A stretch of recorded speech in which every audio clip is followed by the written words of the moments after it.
Hello, my name is Sally Campton. Originally a blow-in from Scotland, Belfast is my home, and I belong to the congregation of South and Central Belfast Methodist Circuit.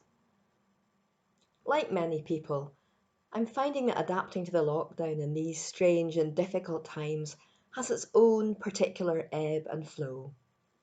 Some days are better than others as I try to work from home. Sometimes I feel as if I've been productive and focused. Other days I feel like I've frittered away much of my time on nothing in particular. I think that's only natural as we try to come to terms with the huge changes we're all experiencing at the moment. In my usual job, I work for Abbeyfield and Wesley, a charity that provides support and housing for older people, including a dementia care home, in 18 different locations across northern and eastern counties of Northern Ireland.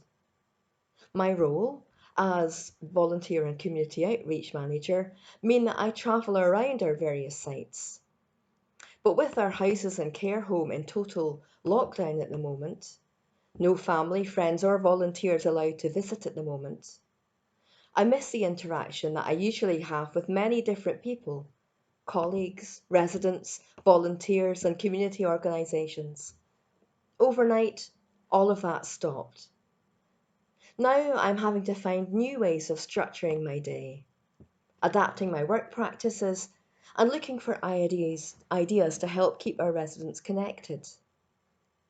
Not only that, but with family living in Scotland, including our oldest son who's due to sit his university finals in a matter of a few days, and my elderly mother living on her own, I find my thoughts often turning to them and how they are managing, and to the fact that this virus has, at least for the moment, robbed me of the chance to be with them in person, as I plan to over Easter. So, Father Martin asked me to share some things that I find helpful for these times. And the answer, at least in part for me, is to be found in tomatoes, elephants, and birds. An unlikely trinity, perhaps, but let me explain. Try not to be overwhelmed with the enormity of the various work tasks I needed to get on top of, and recognising I'm someone who very much enjoys the challenge and excitement of a new project, but isn't always a finisher completer, I looked for a way of putting some structure in place. And what I've been using is something called the Pomodoro Technique. This is a time management system developed by someone called Francesco Cirillo in the late 1980s. The technique uses a timer to break down work into short intervals, traditionally about 25 minutes in length, separated by short breaks. Each of those intervals is known as a pomodoro, from the Italian word for tomato, after the tomato-shaped kitchen timer that Cirillo used as a university student. I just use the timer on my phone. There are 6 steps to the original technique. Decide on the task to be done. Set the timer to 25 minutes. Work on the task. End work when the timer rings and put a check mark on a piece of paper. If you have fewer than 4 check marks, take a short 3 to 5 minute break, then repeat the process. After 4 pomodoros, take a longer break, 15 to 30 minutes. Then reset your check mark count to 0 and start the whole thing again. The idea is that the regular breaks actually help to consolidate your work and keep your focus fresh. It also reduces the impact of internal and external interruptions. And I have to say that generally I find this method to be really helpful. So why not give it a go? You can apply it to most tasks, whether work, domestic or personal. So much for the tomatoes. But what about the elephants? Well, it's simply that I'm reminded of something that my mother has often said when dealing with a seemingly enormous task. She says, "How do you eat an elephant? One bite at a time." In light of our current circumstances, it's all too easy to let our thoughts run away and feel overwhelmed by everything.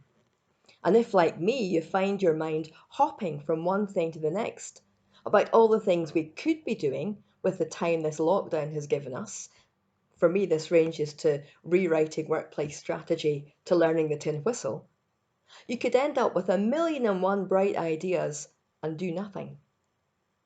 But focusing on whatever we are doing in the present moment, giving it our full attention, is one way to help us cope. And sometimes that might simply look like breathing in and out deeply for a minute, becoming aware of our body, allowing our thoughts to settle and our minds to calm. And finally, birds. It's been a real blessing to enjoy the sunshine of the last couple of weeks. And have you noticed the birdsong, which is at its peak right at the moment? Spending time connecting with the natural world helps improve our mental and emotional health, our happiness and well-being. And this isn't just some warm, fuzzy feeling.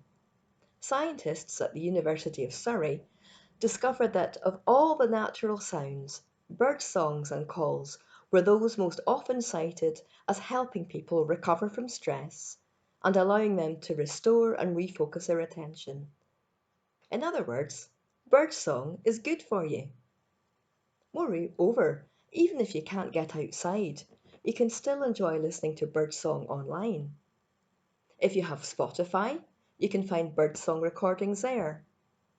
Radio 4 broadcasts a tweet of the day every morning, which begins with a call or song, followed by a story inspired by the sound.